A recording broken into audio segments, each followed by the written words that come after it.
Estamos bien ahí. Y esto decía, bueno, el propósito es explicar que Jesús bendecirá a todos aquellos hombres y mujeres que lloran, lamentándose profundamente por sus pecados. Y esta actitud nos conduce a llorar por quebrantar la ley de Dios. Entonces, ese es el propósito, y al finalizar la plática vamos a comprender a qué se refiere esta bienaventuranza de Mateo capítulo 5, versículo 4. Cuando leemos nosotros el Salmo 55, vemos que es uno de los grandes cánticos de David, y en él David recita con un dolor profundo salido de su corazón y de su mente por sus momentos críticos como decepciones y sufrimientos. Ese es el contexto de todo el capítulo 55 de Salmo 55. Ahí podemos entender nosotros a plenitud este cántico, esta expresión de dolor por el quebrantamiento de la ley de Dios, expresado por medio de David. Vamos a ese Salmo capítulo 55, Salmo 55, y vamos a leer unos versículos, los versículos 6 al 8, para poder comprender el dolor que David expresa en este Salmo. Salmo 55, versículos 6 y 8. Leo versículos 6 al 8 y dice: Y dije, ¿quién me diese alas como de paloma? Volaría yo y descansaría. Ciertamente huiría lejos, moraría en el desierto. Me apresuraría a escapar del viento borrascoso, de las tempestades. En estos versos podemos entender el dolor, el sufrimiento, la decepción de David en un momento de crisis. David aquí está haciendo eco, poniéndole atención al clamor de todos los hombres y mujeres cuando enfrentamos el dolor, cuando enfrentamos la decepción, cuando enfrentamos la tragedia. David dice: ¿quién me diese alas como de paloma para huir de este momento de decepción, para poder olvidar esta tragedia, para poder enfrentarme al dolor que acoja mi corazón y mi mente? Esa es expresión vívida. Él: volaría yo y descansaría, o sea, huiría del dolor, huiría de los problemas, pasarían las tragedias. Y entonces David ve allí que está clamando por una vida con alas. Está clamando él para escapar volando del dolor, de la tragedia, del sufrimiento y de la angustia. Expresa con un lamento: ¿quién me diese alas como de paloma? Volaría yo de este problema, saldría de mi dificultad, de este momento de angustia.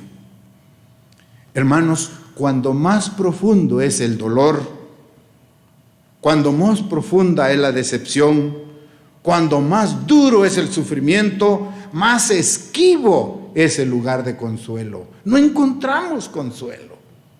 Hay dolor, hay angustia, hay tragedia. ¿Dónde está el consuelo? Y a eso se debe la plática de hoy, porque la bienaventuranza dice: bienaventurados los que lloran, porque ellos recibirán consolación. Esa es una paradoja, humanamente hablando. Cuando tenemos esa experiencia de estar en el profundo dolor, la angustia, no encontramos el consuelo.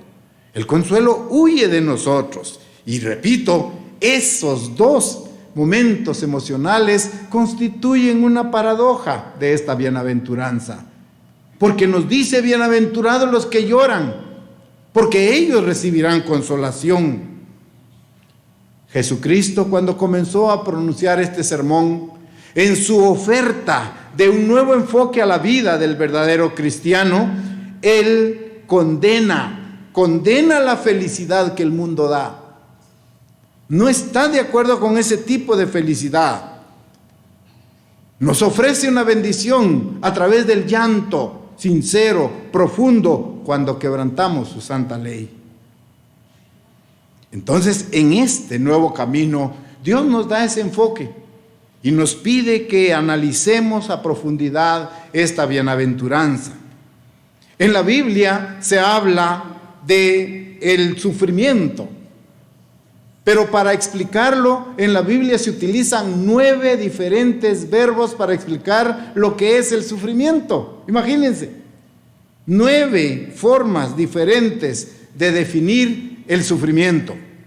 Esto indica que el sufrimiento es parte de la vida del cristiano.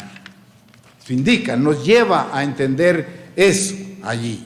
El sufrimiento es parte de la vida. Y vemos que toda la historia de la humanidad ha sido escrita con lágrimas y aflicción. Por lo tanto, vamos a entrar al análisis de esta bienaventuranza y para ello vamos a abrir 3 escenarios, grandes escenarios. Vamos a analizar el sufrimiento a nivel general. A nivel general, ¿sí? Una clase de dolor apropiada le vamos a dar como título. Entonces, usted encuentra al leer la Biblia diferentes clases de dolor y de llanto. Primero tenemos el sufrimiento que le vamos a dar el calificativo de un sufrimiento general.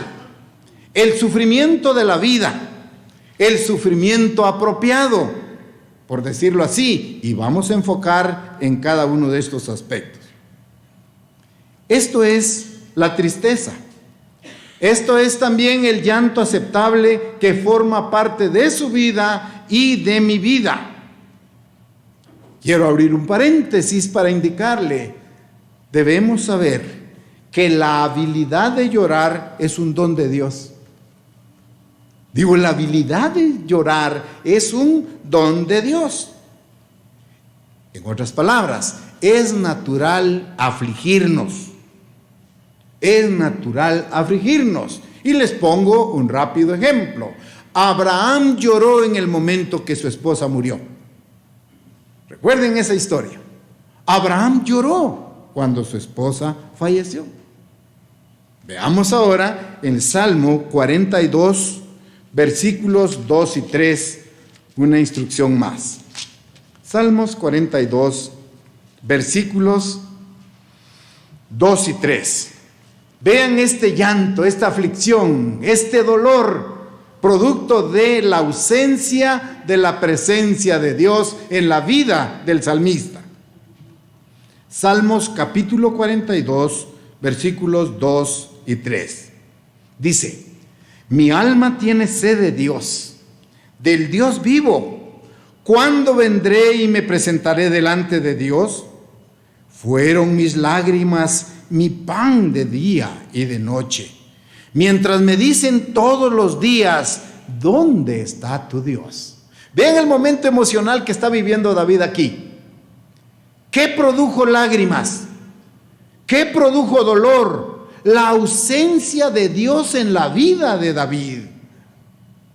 ¿Acaso no provoca también llanto en el corazón de cada uno de nosotros cuando advertimos la ausencia de Dios en nuestra vida?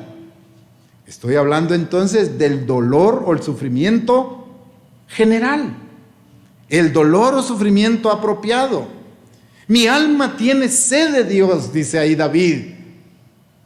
Al tener sed es porque me falta algo.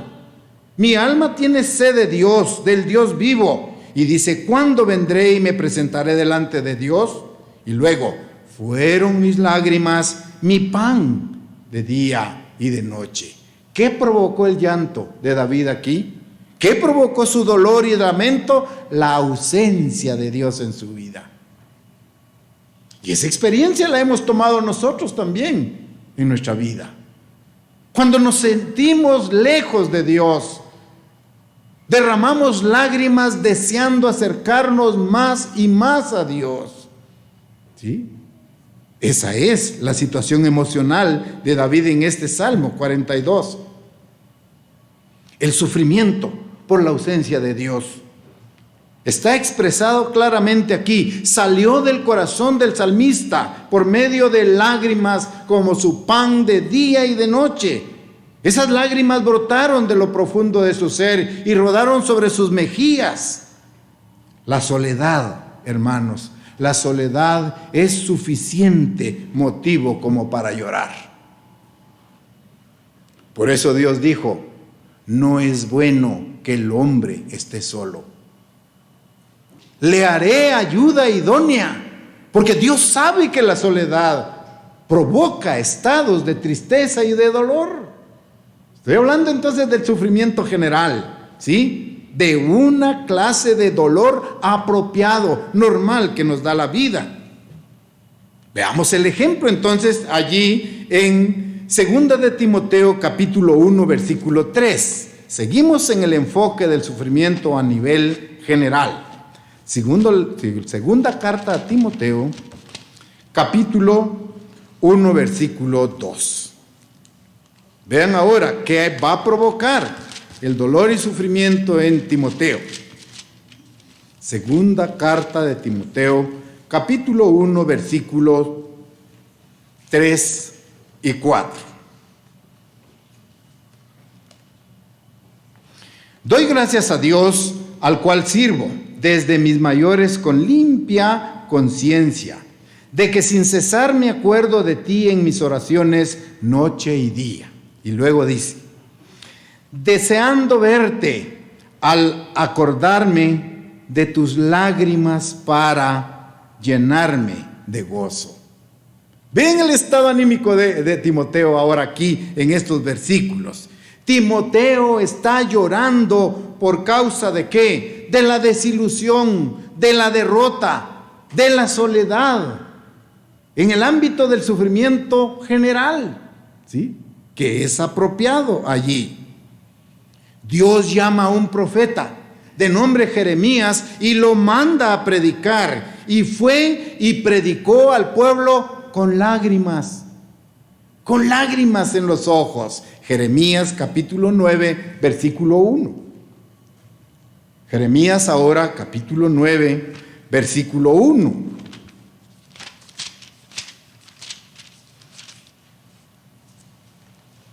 El profeta había sido comisionado, llamado por Dios, fue y cumplió su misión, y ahora dice Jeremías capítulo 9, versículo 1.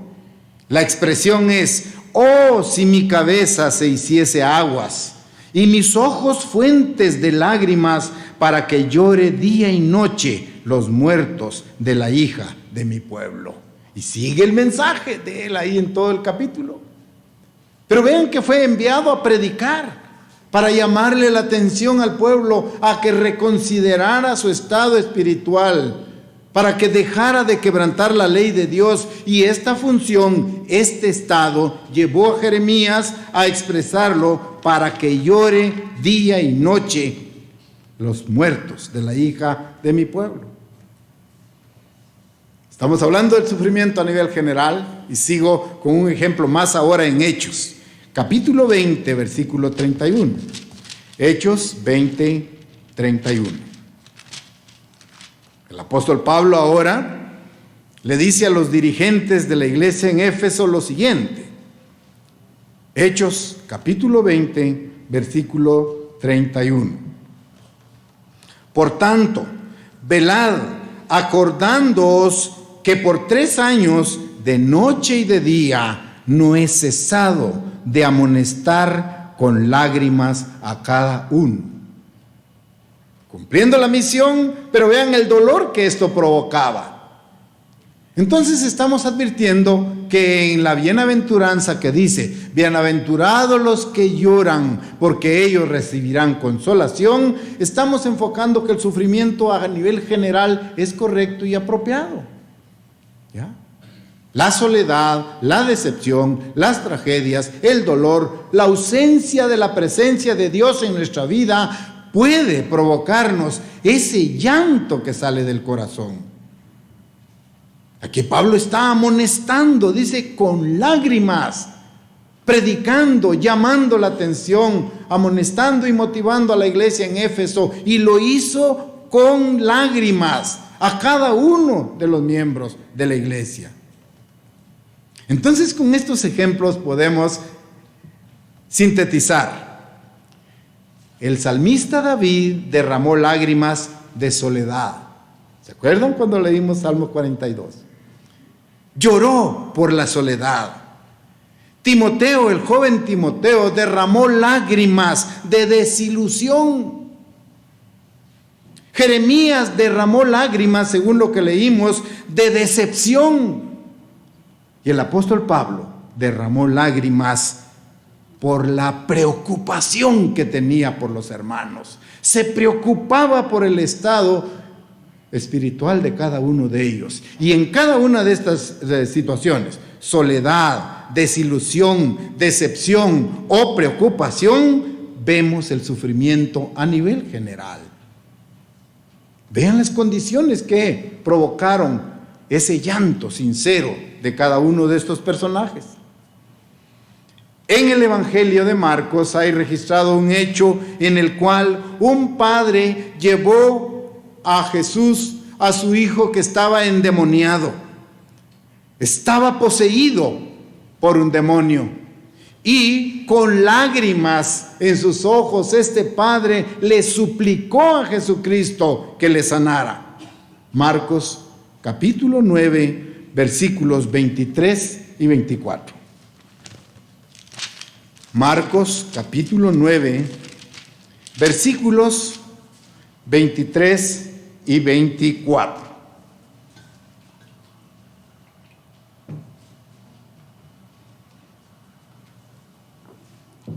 Y leo ahora el versículo 23. Jesús le dijo: si puedes creer, al que cree todo le es posible. E inmediatamente el padre del muchacho clamó. Ese clamor lleva lágrimas.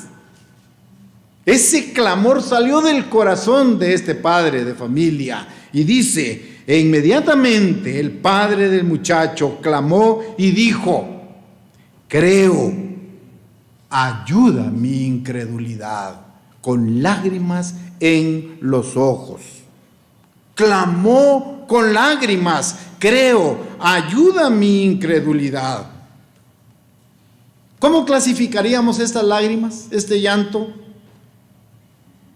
Producido por un amor profundo de un padre hacia su hijo. Ese padre lloró, clamó y le dijo: creo. Y luego agregó: ayuda mi incredulidad. La intercesión de un padre en función a su hijo, derramando todo su amor por su hijo.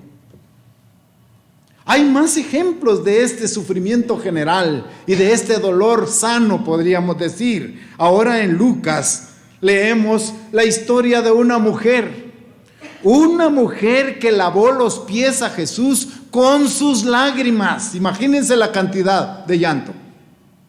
No se pueden lavar los pies con una gota. Piense, para lavar los pies, mínimo, ¿qué utilizaría usted? ¿Qué cantidad de agua? ¿Una palanganita? Piensen que así ha sido. Esa palangana la llenó esta mujer de lágrimas para lavarle los pies a Jesús. Bueno, veamos ahí entonces qué tipo de actitud. Además de lavarle los pies a Jesucristo, dice la historia que la misma mujer secó los pies de Jesucristo con sus cabellos. ¿Qué tipo de llanto expresó ella? Un llanto de devoción, un llanto de adoración, un llanto de gratitud. ¿Cómo fue posible que lavara los pies de Jesucristo con sus lágrimas? El amor puede hacer que hombres y mujeres lloremos. El amor, esa actitud. Jesucristo lloró. Jesucristo lloró sobre el sepulcro o la tumba de un gran amigo de nombre Lázaro. Lloró allí. porque le amaba. Pero también Jesucristo lloró sobre una ciudad cuando le dijo: Jerusalén, Jerusalén, cuántas veces quise, como la gallinita cobija a sus polluelos, protegerte y no quisiste. Jesús lloró. Estamos en el sufrimiento a nivel general. ¿Por qué lloró Jesús por Jerusalén? Porque amaba a la gente que estaba allí, aunque lo rechazaran, aunque no tuvieran nada que ver con él. Él expresó desde su profundidad: Jerusalén, Jerusalén. Y lamentó que lo hayan rechazado, porque el deseo era tomarla como la gallinita protege a sus polluelos. Y luego él dice: mas no quisiste, no quisiste. María Magdalena es otro ejemplo del dolor a nivel general. Lloró porque Jesús había muerto. Lloró profundamente. Estas lágrimas de María Magdalena eran de dolor por la pérdida de un ser querido. ¿Ya? Porque Dios concede esa actitud a hombres y mujeres como un medio para descargar el terrible dolor que acompaña la pérdida de un ser querido. Entonces enfocamos hasta aquí el sufrimiento a nivel general. Y hemos visto bastantes ejemplos para justificar que hay un dolor, hay un sufrimiento general. Ahora vamos a ver el segundo escenario. Vamos a enfocar el sufrimiento de un dolor inapropiado, de un llanto incorrecto, de un dolor inapropiado. Y este tipo de llanto se produce por la actitud cuando una persona se lamenta o llora por no satisfacer su codicia. Este es un dolor inapropiado. Cuando usted y yo lloramos producto de la insatisfacción de nuestra propia codicia. Ya cuando incluyo el término codicia me estoy refiriendo a un mandamiento que dice: no codiciarás. Y si yo lloro porque no satisfago mi codicia, estoy pecando. Y ese llanto es incorrecto. ¿De acuerdo? Estas fueron las lágrimas de Amnón. Así, A-M-N-O. Estas fueron las lágrimas de Amnón, que lloró, se angustió, se puso enfermo porque deseaba deshonrar a su propia hermana. Ese no es un llanto correcto. Ese es un llanto incorrecto. Amnón se enfermó, lloró porque no podía alcanzar lo que en su mente perversa había: deshonrar a su propia hermana de nombre Tamar. La historia la registra el segundo libro de Samuel, en el capítulo 13, versículos 14 y 15. Vamos allá. Segundo de Samuel, capítulo 13, versículos 14 y 15. Leamos esta historia. Estoy ahora enfocando el dolor, el llanto incorrecto, inapropiado. ¿Ya? Dice el versículo 14. Mas él no la quiso oír, sino que, pudiendo más que ella, la forzó y se acostó con ella. Luego la deshonró Amnón con tan gran aborrecimiento que el odio con que la aborreció fue mayor que el amor con que la había amado, y le dijo a Amnón: levántate y vete. Vean ese tipo de dolor fingido, incorrecto, pecaminoso. ¿Cómo es posible? Amnón era medio hermano de Tamar, y en su avaricia, su codicia y una mente sucia y pecaminosa, organiza la estrategia, y ustedes saben la historia. Se finge enfermo, pide al rey que le envíe a su hermana, que le haga unas hojuelas, que le prepare una comida y que se la lleve. Una vez en su habitación, le dice a sus sirvientes: váyanse de aquí, los saca y se quedan solos ellos. Y allí el perverso Amnón, que cohabitó con Tamar, deshonró a su hermana. Y ustedes saben la historia, surge Absalón y dijo: muy bien, lo has hecho, paciencia, te voy a dar 2 años. Entre 2 años vas a ver. Absalón tomó la iniciativa de cobrar esta afrenta de su hermana Tamar. Y ustedes saben el contexto de esto, pero hablo: sufrimiento incorrecto, inapropiado. Cuando la persona no satisface su codicia, llora, se enferma, se pone triste, ese no es un llanto del cual se habla. Bienaventurados los que lloran, porque ellos recibirán consuelo. Ese no es el tema de la bienaventuranza. Eso fue lo incorrecto. Una historia similar se lleva ahora a cabo con personajes de nombre Acab. Acab, el rey Acab, también lloró deseando la propiedad de Nabot. Este rey deseaba la propiedad, la viña de Nabot. Y cuando le propone comprársela, Nabot le dice: no te la vendo porque es herencia de mis padres. Y cuando Acab recibe esa respuesta, llora, se entristece y se va a la cama. Y viéndolo así, su esposa Jezabel le dice: Acab, tú eres el rey, ¿qué te pasa? ¿Por qué estás triste? ¿Por qué no comes? Y él le dice a su esposa Jezabel la historia: que Nabot no quiso venderle su viña. Ahora entra la perversa Jezabel, esa mujer líder del hogar que destruye, que va por mal camino. Y dice: déjamelo a mi cuenta. Estoy parafraseando.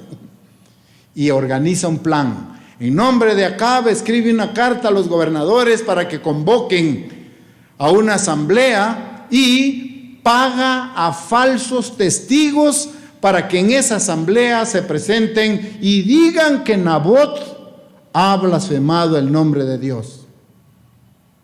Y con ese plan perverso, a Nabot lo apedrean y lo matan. Y queda liberada la viña de Nabot, y ahora le dice al rey: ahí está tu viña. Ese tipo de llanto de Acab deseando la viña de Nabot no es el correcto. Ya. También existe un tipo de sufrimiento insensato. Y este sufrimiento y dolor insensato es aquel que experimentan las personas que no están dispuestas a dejar atrás a alguien. No están dispuestas a dejar atrás a alguien. Y esto se ve con mucha frecuencia cuando la vida nos da la experiencia de que se muera un ser querido dentro de la familia. Un ser querido y un ser amado. Y producto de ese dolor, de la pérdida de ese ser querido o ser amado, me enfermo emocionalmente. No acepto esa realidad, pero esto es producto de su egoísmo. Sabemos que hemos sido creados. Y al igual que en un momento dado hemos nacido, también vamos a morir. Porque está establecido que el hombre muera. Pero cuando este fenómeno sucede, nosotros nos empecinamos, nos enfermamos emocionalmente. Y ese es un dolor inadecuado, ese es un dolor incorrecto. Vemos entonces esa variedad de problemas emocionales. La muerte de Absalón fue parte del costo que David tuvo que pagar por su pecado llevado a cabo con Betsabé. La muerte de su hijo, Absalón. Segundo libro de Samuel 12:7. Capítulo 12 ahora, del segundo libro de Samuel, versículo 7. Vean en este contexto. Con la muerte de Absalón, repito, David pagó el precio que tuvo que pagar por el pecado llevado a cabo con Betsabé. Dios le había mostrado que por este pecado él iba a pagar 4 veces más. ¿Saben ustedes el pecado de David y Betsabé, verdad? Por ese error David pagó 4 veces más. Veamos ahí, segundo libro de Samuel, capítulo 12, versículos 6 y 7. Y debe pagar la cordera con 4 tantos, porque hizo tal cosa y no tuvo misericordia. Entonces dijo Natán a David: tú eres aquel hombre. Así ha dicho el eterno Dios de Israel: yo te ungí por rey sobre Israel y te libré de la mano de Saúl. Vean la definición del versículo 6. Debe pagar la cordera con 4 tantos. ¿Quién está hablando allí? En la historia, el profeta le dice a David: sucede que un hombre tiene una sola corderita y viene otro, la toma y la degolla, se la roba, se la lleva. ¿Qué debe hacer? Este hombre va a pagar 4 veces por su pecado. Pero el pecado estaba entre David y Betsabé. Y en esta parábola, David está recibiendo la condena de pagar 4 veces por el pecado cometido con Betsabé. Les enumero esos 4 momentos difíciles de David. Número 1, el bebé que tuvieron con Betsabé murió. Primer golpe. Acuérdense que dijo, este hombre en el versículo 6 debe pagar la cordera con 4 tantos, o 4 veces. El hijo que tuvo David con Betsabé murió. Primer golpe. Su hija Tamar fue deshonrada por su hijo Amnón. Segundo golpe para David. Tercer momento, matan a su hijo Absalón. Y cuarto, matan a su hijo Amnón. 4 por el pecado con Betsabé. Así como está en el relato. Versículo 6 lo leo: y debe pagar la cordera con 4 tantos, porque hizo tal cosa y no tuvo misericordia. Y David cometió ese gran error. ¿Ya? Vean allí cómo está entonces en esta parábola. Sucedieron 4 tragedias en la vida de David, cumpliendo esta parábola de segundo libro de Samuel, capítulo 12, versículo 6. Muy bien. Hasta aquí entonces el escenario del sufrimiento inapropiado, incorrecto. Amnón se enfermó a causa de, quería deshonrar a su hermana Tamar, y lo logró, y lloró, fingió. Acab también, sufrimiento y llanto incorrecto. No tiene nada que ver con la bienaventuranza que estamos enfocando. Bienaventurados los que lloran, no por esa perversidad, porque ellos serán consolados. Ahora vamos al tercer escenario, el sufrimiento santo que produce vida. Ese es el importante. Ese es el llanto de la bienaventuranza. Repito, el sufrimiento santo que produce vida. Ya vimos entonces que hay sufrimiento apropiado, ya vimos que hay un sufrimiento inapropiado, incorrecto, aunque algunas personas pueden decir, bueno, en general esta bienaventuranza es verdad porque una persona que llora se siente mucho mejor llorando. Y así pasa el dolor y pasa el sufrimiento. Y de alguna manera descargan, cae ese peso que se acumula en su interior. Bueno, es un concepto general. Pero Jesucristo no está hablando de ese tipo de llanto en la bienaventuranza. Jesucristo está hablando del tipo de sufrimiento sagrado, el tipo de sufrimiento que produce vida y es muy diferente a los que hemos visto, tanto el sufrimiento general como el sufrimiento inadecuado o incorrecto. Veamos qué dice el apóstol Pablo a la iglesia en la segunda carta a los Corintios, capítulo 7, versículo 10. Segunda de Corintios, capítulo 7, versículo 10. Estamos ahí. Segunda de Corintios, capítulo 7, versículo 10. Vamos a enfocar ahora el tipo de sufrimiento santo, el tipo de sufrimiento que produce vida, que da buenos resultados. Dice el versículo 10, porque la tristeza que es según Dios produce arrepentimiento para salvación, de que no hay que arrepentirse, pero la tristeza del mundo produce muerte. Ahora sí encaja perfectamente la bienaventuranza. Bienaventurados los que lloran, porque ellos recibirán consolación o consuelo. Ahora bien, aquí leemos, porque la tristeza, el llanto que es según Dios, ¿qué produce?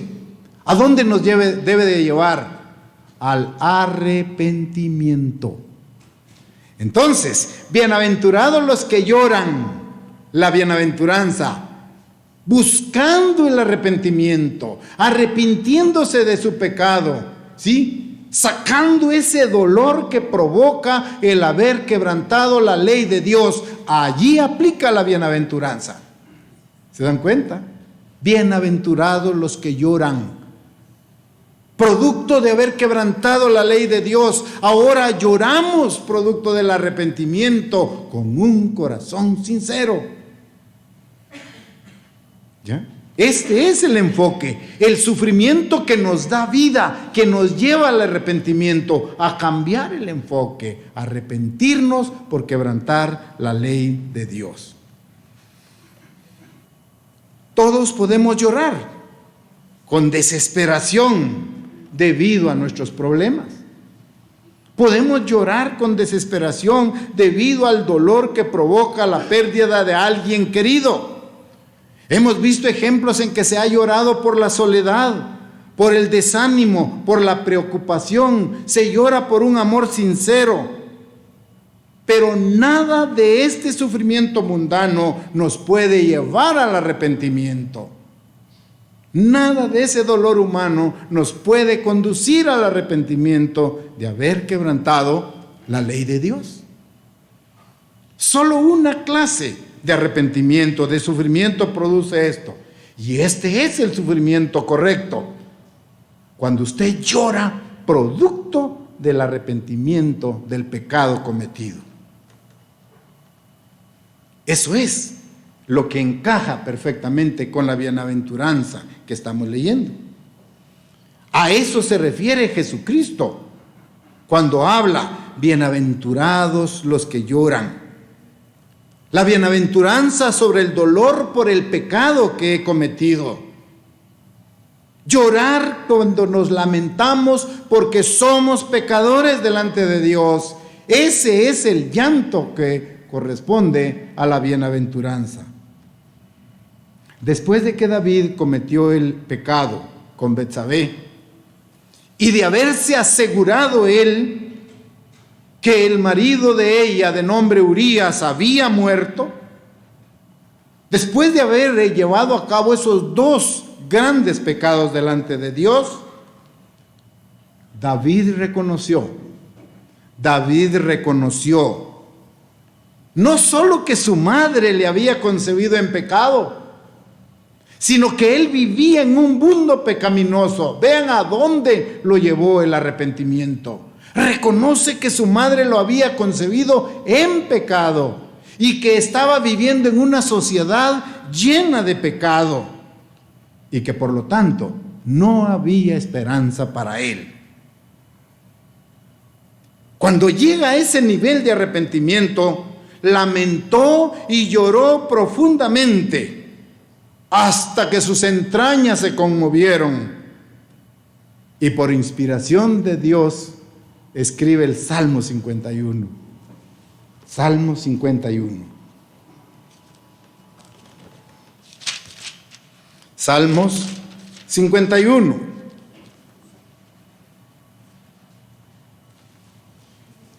Y exclama con verdadero arrepentimiento: ten piedad de mí, oh Dios, conforme a tu misericordia. Conforme a la multitud de tus piedades, borra mis rebeliones. ¿Hay o no arrepentimiento? ¿Hay o no un llanto genuino por el pecado cometido? Lávame más y más de mi maldad. Límpiame de mi pecado. ¿Reconoce o no David su pecado? Ese es el llanto que nosotros también tenemos que expresar. Cuando advertimos que estamos quebrantando la ley de Dios, cuando pisoteamos la ley de Dios, cuando la ensuciamos, esa ley santa, justa, que usted y yo quebrantamos. David sigue diciendo: porque yo reconozco mis rebeliones y eso me hace llorar. Reconozco mis rebeliones y mi pecado está siempre delante de mí.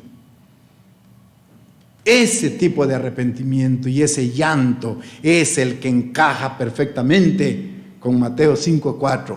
Bienaventurados los que lloran, porque ellos recibirán consolación. Pasémonos al versículo 10.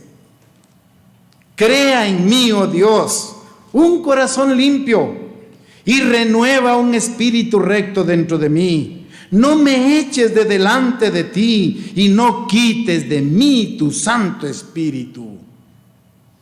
Llorar pidiendo: vuélveme el gozo de tu salvación y espíritu noble me sustente. Eso que conmueve nuestras entrañas. ¿Producto de qué? ¿De hipocresía? ¿De un dolor por no satisfacer mi codicia? ¿O de un genuino arrepentimiento? Esta es la bienaventuranza. Bienaventurados los que lloran, porque ellos serán consolados. Job, que tenía todo. Job era un hombre rico, tan rico que en la Biblia usted lee que lavaba sus pies con leche. ¡Ay, qué barbaridad! ¿Hasta dónde llegaba su riqueza? Job capítulo 29, versículo 6. Job capítulo 29, versículo 6. Vean la riqueza, la preeminencia de Job, rico. Dice el versículo 6: cuando lavaba yo mis pasos con leche y la piedra me derramaba ríos de aceite. Entiendan la riqueza de este hombre. Imagínense con qué tipo de leche lavaría usted sus pies. ¿Deslactosada? ¿Light? Él tenía todo eso para hacerlo. Y ahora dice que la piedra derramaba ríos de aceite. Eso contiene la riqueza de Job. Hasta que llegó un día en que se quedó tirado en el suelo. Allá, don nadie, aquel gran hombre rico, perdió sus hijos en un día, perdió sus bienes y ahora no era nadie. Y en esa situación expresa en Job 42, versículo 6, su estado emocional. ¿Cuál fue su respuesta?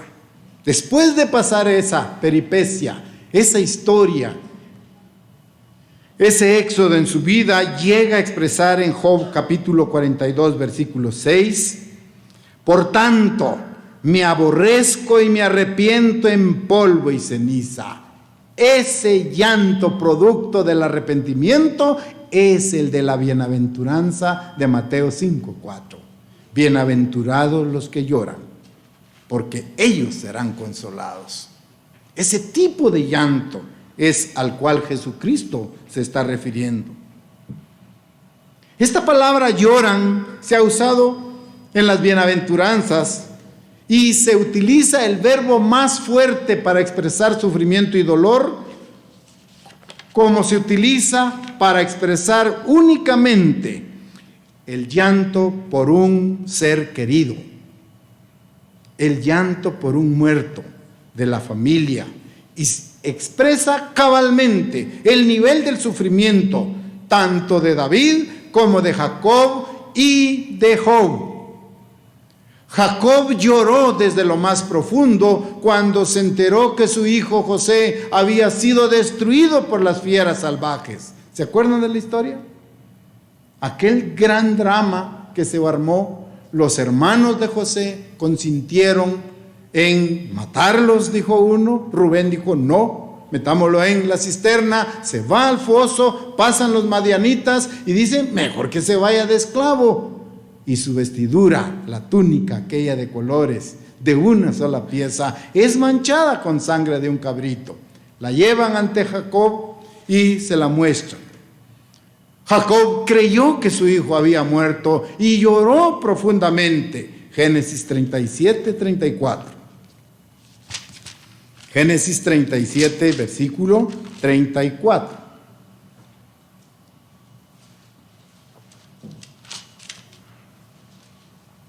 Entonces Jacob rasgó sus vestiduras, puso cilicio sobre sus lomos y guardó luto por su hijo muchos días. Hubo llanto, hubo dolor, hubo sufrimiento. Igual situación se ve descrita en Marcos 16:10, cuando una mujer está llorando la muerte de Jesucristo. Marcos 16:10.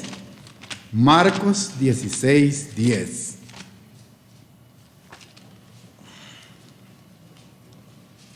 Capítulo 16 y el versículo 10 del Evangelio de Marcos.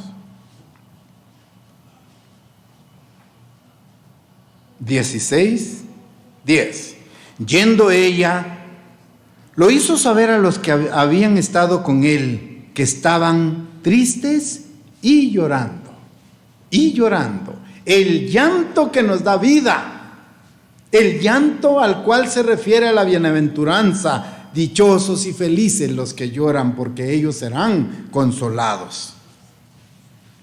Hemos visto entonces ejemplos en donde se expresa una profunda agonía interior y no simplemente un gemido, y no simplemente lágrimas porque no obtuve lo que yo deseaba. En el Salmo 32:3, Salmos 32:3, tenemos más instrucción sobre este tipo de llanto correcto. Salmos, capítulo 32, versículo 3. 32:3 dice: mientras callé, se envejecieron mis huesos en mi gemir todo el día. Estamos leyendo aquí la actitud que David tomó antes de declarar su pecado. ¿Ya? Aquí David escribe: mientras callé, mientras oculté mi pecado, se envejecieron mis huesos en mi gemir, en mi dolor, en mi lamento. David aún no había confesado su pecado cometido con Betsabé. Y allí desde su interior destrozado se siente así, en ese silencio absoluto, negándose a confesar su pecado. Vean la tribulación que está pasando. Mientras callé, se envejecieron mis huesos en mi gemir todo el día, todo el día. Estaba destrozado interiormente porque mantenía su pecado en reserva. No tenía el valor de delante de Dios de decir: Padre, quebranté tu ley, cometí este pecado. Y en ese momento emocional, íntimo, se estaba destruyendo antes de declarar, confesar su pecado. Versículo 4, ahí mismo: porque de día y de noche se agravó sobre mí tu mano, se volvió mi verdor en sequedales de verano. ¿En qué momento se encontraba? Mantenía en secreto su pecado. No lo había confesado. Y vean las circunstancias que estaba pasando. Versículo 5. Mi pecado te declaré. Ahora viene, hasta aquí. Mi pecado te declaré y no encubrí mi iniquidad. Dije, tomó la decisión. Confesaré mis transgresiones al Eterno y tú perdonaste la maldad de mi pecado. Esa es la certeza. Si el pecado es rojo, amarillo, verde, no importa. Tenemos que confesarlo delante de Dios. ¿Ya? Y Él es grande en misericordia. Y Él es perdonador. Perdona la maldad de mi pecado con toda seguridad. Si yo voy a Él con verdadero arrepentimiento. Y recuerden que estamos previo a la Pascua. Por eso estas pláticas. ¿Cómo vamos a llegar a la Pascua? ¿A tomar indignamente la Pascua? Si así lo hacemos, ¿qué vamos a traer sobre sí? Condenación.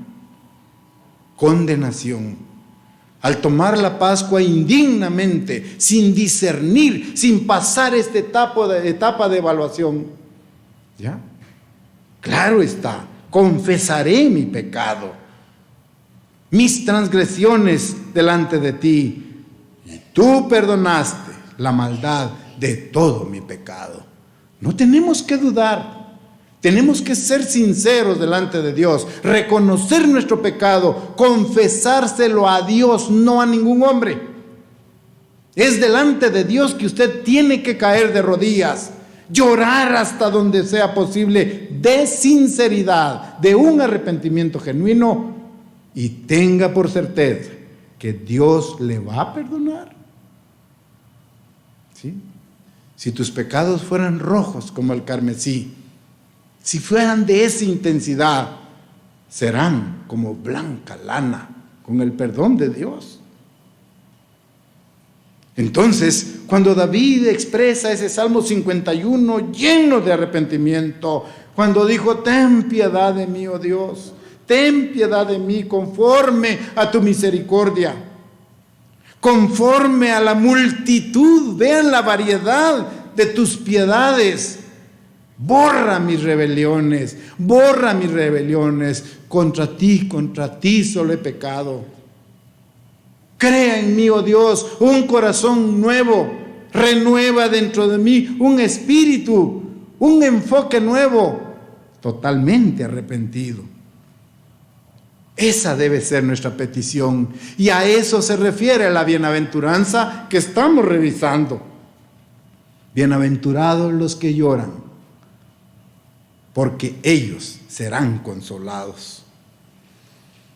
Después de que David lamentó su pecado, lo confesó, fue limpio. Tuvo una actitud totalmente diferente. Cuando confesó todo lo malo que había hecho, David entonces pudo haber expresado lo que está en el Salmo 32, 1 y 2. Estamos ahí, 1 y 2 ahora. Ahora David, ya perdonado, dice, bienaventurado aquel cuya transgresión ha sido perdonada y cubierto su pecado. Bienaventurado el hombre a quien el Eterno no culpa de iniquidad y en cuyo espíritu no hay engaño. Hay sinceridad. Hay arrepentimiento, y el arrepentimiento es dar un giro de 180 grados. Ya no más vivir en pecado. Y vamos a ir concluyendo con esta bienaventuranza. Bienaventurados los que lloran, ya lo entendimos. Hay 3 tipos de llanto, de sufrimiento: el sufrimiento general, el sufrimiento inapropiado como el de Acab y Amnón, y el sufrimiento que nos lleva al arrepentimiento. Ahora bien, ¿cuál es la respuesta? Bienaventurados los que lloran, porque ellos recibirán, ¿qué? Consuelo. El consuelo es la respuesta de Dios a nuestro sufrimiento. ¿Y cómo entenderlo? Los que lloran son bienaventurados. ¿Por qué? Porque somos los únicos que somos perdonados si confesamos nuestros pecados. Repito, somos el grupo único que somos perdonados si confesamos antes nuestros pecados. Entonces veo que la felicidad no es el resultado de llorar.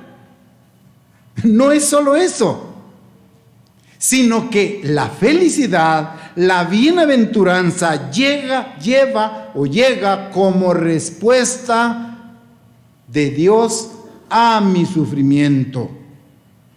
¿Qué me lleva Dios? Me lleva consuelo, consolación.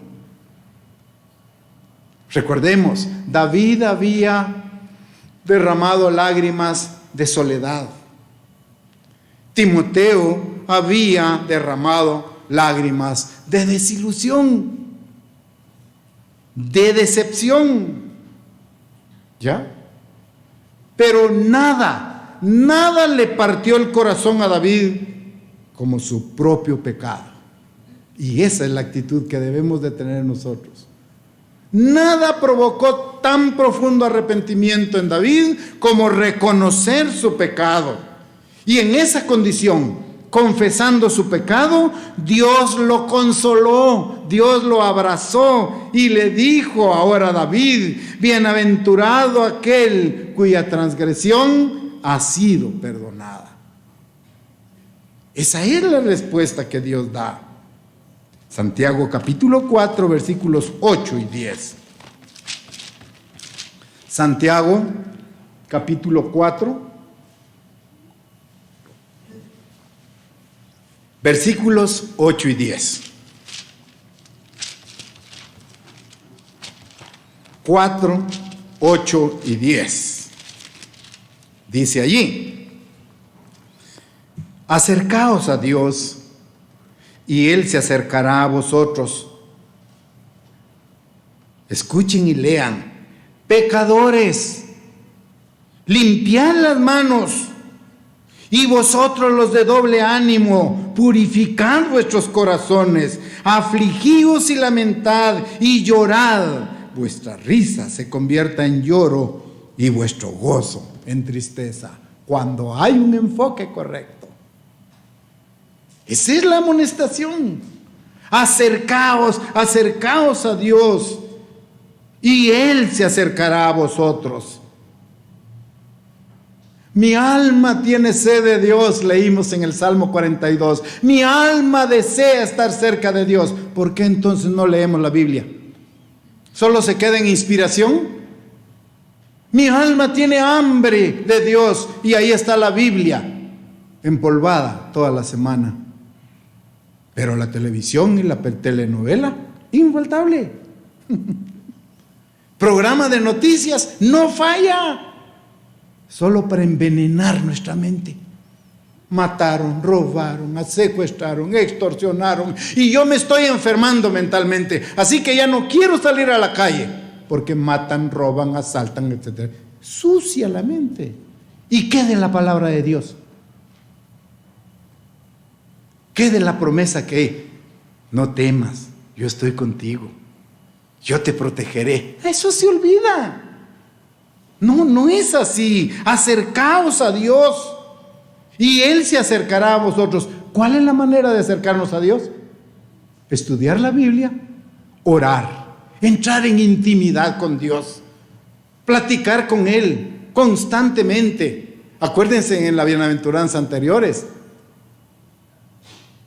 Bienaventurados los pobres. ¿Quiénes son los pobres? Los mendigos, los que pedimos constantemente en oración: Padre, que tu Espíritu esté conmigo, acompáñame.